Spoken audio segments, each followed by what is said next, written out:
Olwanga 28 omwezi ogw'omukaaga omwaka guno lwakulwawo okwerabirwa abakulira ko n'abakozi ab'ekitongole ki Nation Media Group anti kwolwo mu njogera ennyangu oyinza okugamba nti bazuukuka tebalina mirimu oluvannyuma lw'okuggalwawo. Gerald Damulira mukozi wa NMGU era ng'omulimu gwe omukulu gwa kusaka mawulire annyonnyola nti amawulire g'okuggala emikutu gya NMG yagafuna mu matumbi budde kyokka teyasooka kukkiriza ng'amanyi bya lusaago kuba akaseera kaali kayise ng'ekiboozi kitambuzibwa ku mitimbagano. Nagenda okulaba nga mu gurupu ezitugatta nga mulimu abantu abatandise okuteekamu amawulire nti mwe muli eyo mwebase omukulu ali mu kuteekateeka kujjako TV.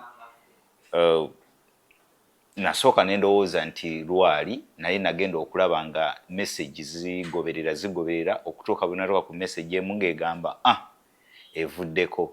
Kino yakikakasa obudde bukedde era akageri gye baali baakamala okusasula omusaala yafuba okulaba ng'agula ebyetaagisa waka nga bw'alindirira okuwabwa okuva eri bakama be. Kiseera kitono okulungamizibwa okwo ne kutuweebwa naye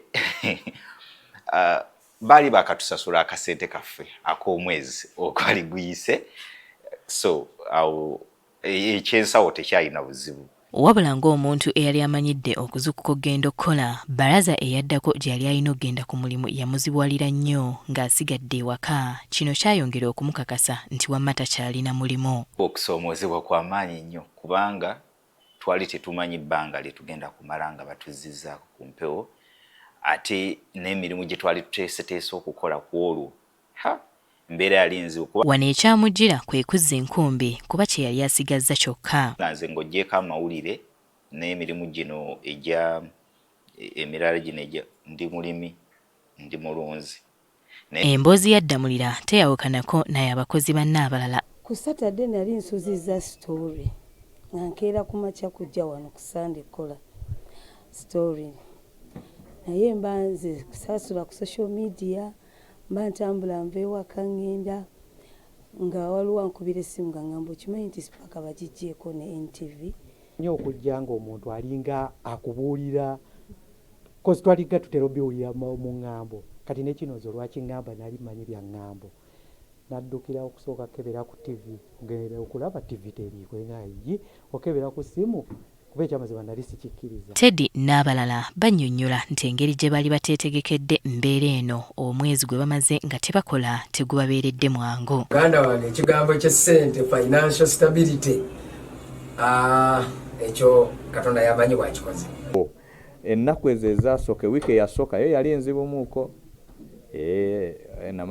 ye wiiki gye nategeeramu nti bw'oba toliiwo zooleka zimala naye bw'oba wooli tezimala. Namala ennaku 3 nga nsiiba mu nju sifulumamu siina wendaga nsiiba mu nju nzekka. I reached a moment nga sikyagana ku associatinga n'abantu. Enkosezaamu katono kubanga olina abato olina abokulabirira anyway embeera tebadde nnungi. Nga bwe bagamba nti awali ekibi tewabula kirungi waliwo abagamba nti omuggalo guno tegubabeeredde mubi. N'obudde obufumba emmere ennungi ne tugirya mu budde kubanga ebyemirimu gyaffe obimanyi olumu lanchi enkuyitako know that you want naye olw'okuba emirimu weesanga nga tolidde mu wiiki n'olyamu emirundi ng'ebiri ate nga tolidde na mu budde but just not nsobodde okulya emmere naye ekyo tekijja. Budde mbukozesezza okubeera close ne Katonda. Ekiseera kye baggaliramu emikutu gya NMGU waliwo abayizi okuva mu yunivasite abaali mu kutendekebwa kiyite internship. Embeera eno nabo yabazingiramu. Singa omuyita Uncle Mo naye nga Uncle Moses akola mu NMG era kati yabadde nga atukwasaganya ffe aba internship.